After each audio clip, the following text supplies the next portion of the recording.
Hello everyone.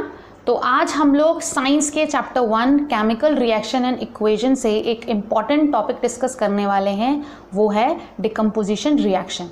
ये type of chemical reactions का second type है। तो चलिए शुरू करते हैं। A reaction in which single reactant breaks down to form two or more product is known as decomposition reaction। तो decomposition वर्ड से ही समझ में आ रहा है डिकम्पोज करना। डिकम्पोज मतलब किसी एक चीज़ का टूटना, ब्रेक डाउन होना। तो वही चीज़ है, आपको याद क्या रखना है कि इस बार लेफ्ट हैंड साइड में एक चीज़ होगी, क्योंकि एक चीज़ टूट के, एक बड़ी चीज़ टूट के छोटे छोटे पार्ट्स में डिवाइड होने वाली है, क्योंकि डिकम्पोज होने वाली है। तो यहाँ पे राइट साइड में एक टर्म होगा, जबकि इधर ज़्यादा हो सकते हैं, 2 और मोर हो सकते हैं। तो डिकम्पोजिशन में बस आपको यही याद रखना है, ठीक है। तो हमने एग्जाम्पल देख लेते हैं एक बार। 2H2O2 सनलाइट की प्रेजेंस में 2H2O प्लस O2। तो चलिए, डिकम्पोजिशन रिएक्शन सबसे ज़्यादा इम्पॉर्टेंट है। क्यों? क्योंकि इसके 3 पार्ट्स हैं। उनसे रिलेटेड एनसीईआरटी में एक्टिविटी दी हुई हैं, वो हम कल के लेक्चर में एक्टिविटी डिस्कस करेंगे, उससे रिलेटेड क्वेश्चंस भी देखेंगे। तो आज सिर्फ हम इनके टाइप्स और इसके एग्जाम्पल देख लेते हैं। तो सबसे पहली टाइप है thermal decomposition reaction. Thermal decomposition में क्या होता है? थर्मल मतलब हीट, थर्मल वर्ड का मतलब होता है हीट।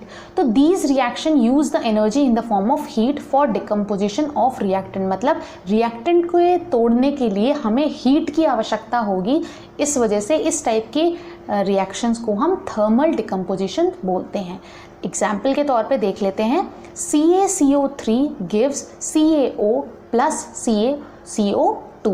तो यहाँ आप देख रहे होंगे कि लेफ्ट हैंड साइड में, रिएक्टेंट साइड में एक है और राइट हैंड साइड में 2 टर्म्स हैं, और यहाँ पे हीट लिखा हुआ है एरो के ऊपर। इसका मतलब हीट की रिक्वायरमेंट है इस वाले टर्म को तोड़ने के लिए, रिएक्टेंट को तोड़ने के लिए। अब इसका दूसरा टाइप देखते हैं, electrolysis. Electrolysis, these reaction involve the use of electrical energy required for the decomposition of the reactant molecule। मतलब एक तरह से इलेक्ट्रिक करंट की आवश्यकता होगी। तो इस टाइप का एक रिएक्शन देख लेते हैं, उससे ज़्यादा अच्छे तरह से समझ में आएगा। 2NaCl electric current 2Na plus Cl2। NaCl क्या है? मॉल्टन sodium chloride. This is sodium and this is chlorine. आप लोगों को इस वाले चैप्टर में हर एक की इक्वेशन आपको याद करनी होगी। आप अपने नोट्स में एक बार लिख लीजिए, ताकि जब आप उसे रिवाइज करेंगे तो आपको ज़्यादा अच्छे तरह से याद हो जाएगा। बच्चे यूजुअली स्किप कर देते हैं और उन्हें अल्टीमेटली याद करनी ही है, क्योंकि एग्जाम्पल में डायरेक्ट क्वेश्चन भी आ जाता है कभी कभार, और बैलेंस करने के लिए भी आ जाता है, या फिर वो कंप्लीट द फॉलोइंग के फॉर्म में पूछ सकते हैं। तो आपको इक्वेशन याद करनी है।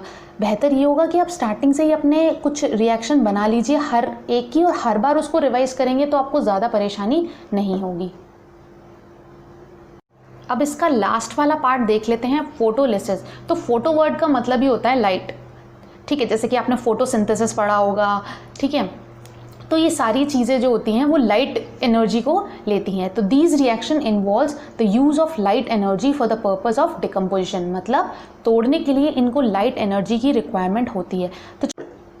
तो आज के लिए बस इतना ही रखते हैं। अगर आपको वीडियो से कुछ भी समझ में आ रहा हो तो इसे लाइक करिए, सब्सक्राइब कर लीजिए चैनल को, शेयर करिए अपने दोस्तों के साथ। Thank you so much. जय हिंद।